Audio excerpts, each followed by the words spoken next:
Lighten Power Company to recover millions from customers. That's our top story in our Barbados Today evening news update for Monday, April the 16th. I'm Emmanuel Joseph. Thanks for joining us. The island's lone power company has been given the green light to recover the full cost of its 5-megawatt energy storage device, or ESD, in the sum of $22.9 million. The Fair Trading Commission today announced its approval of the request by the Barbados Light and Power Company to recoup the money through the Fuel Clause Adjustment, or FCA. In addition, the Light and Power has proposed to share a minimum of 5% of the fuel savings with customers each year. However, the Commission rejected the company's request for an overall rate review, ruling instead that the use of the Fuel Clause Adjustment would suffice for now, as the FTC closely monitors the device's cost recovery. The recovery of the ESD's cost has been approved for 3 years, starting on September the 1st. The Commission noted that the benefits from the use of the ESD include enhanced grid resilience through frequency and voltage regulation, improved reliability through the smoothing out of fluctuating supply, and the provision of reserve capacity and lower fuel costs to customers.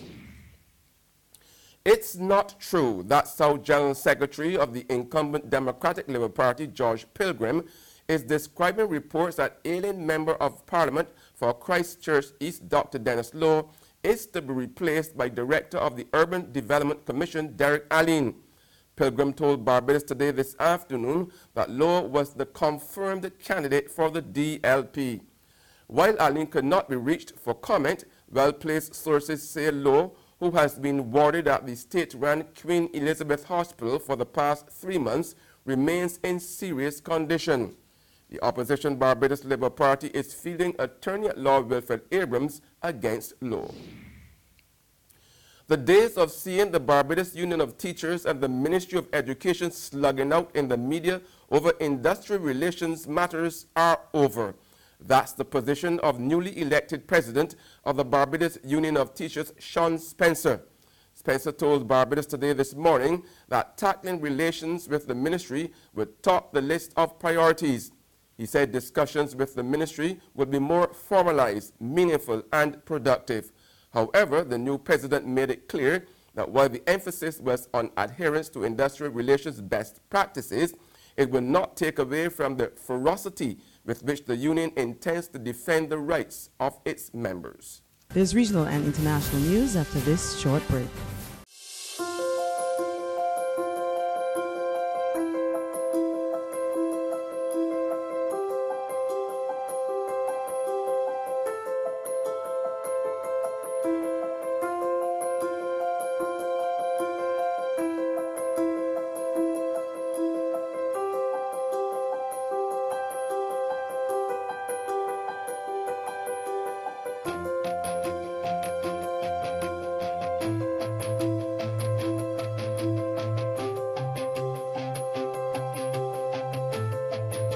Barbados Today, news you can trust. Welcome back with news from the region now. UNICEF, that's the United Nations International Children's Emergency Fund, is worried about the high incidence of violence and sexual abuse against males and females in Guyana.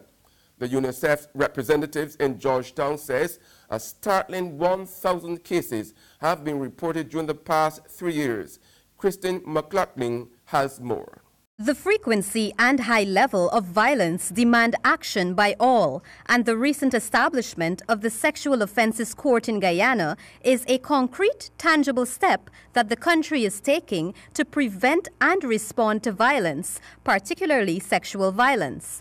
That's according to UNICEF's Deputy Representative in Guyana, Paolo Marchi. According to records, in the past 3 years, over 1,000 cases of violence and abuse have been reported.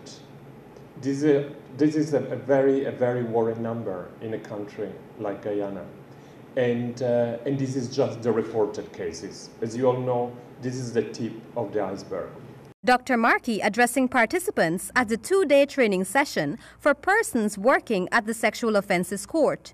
According to Mr. Markey, this court can be a part of the revolutionary step that Guyana is taking to curb the issue of sexual abuse against not only women and girls, but men and boys also.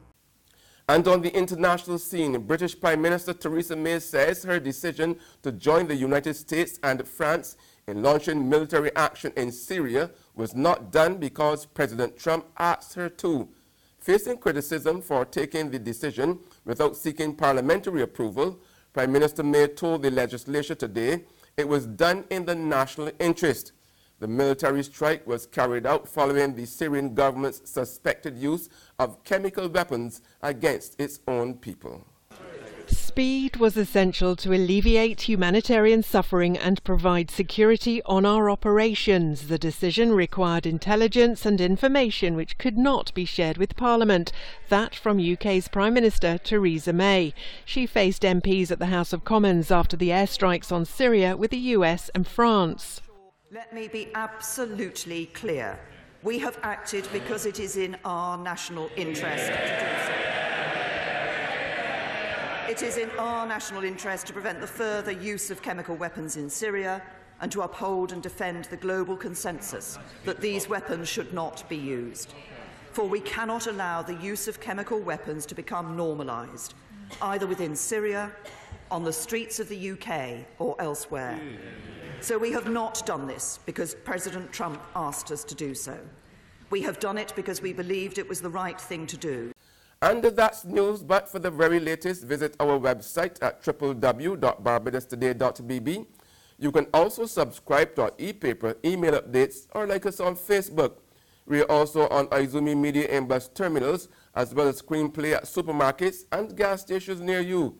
You can also hear us on Mix 96.9 FM. I'm Emmanuel Joseph. Have a fantastic evening.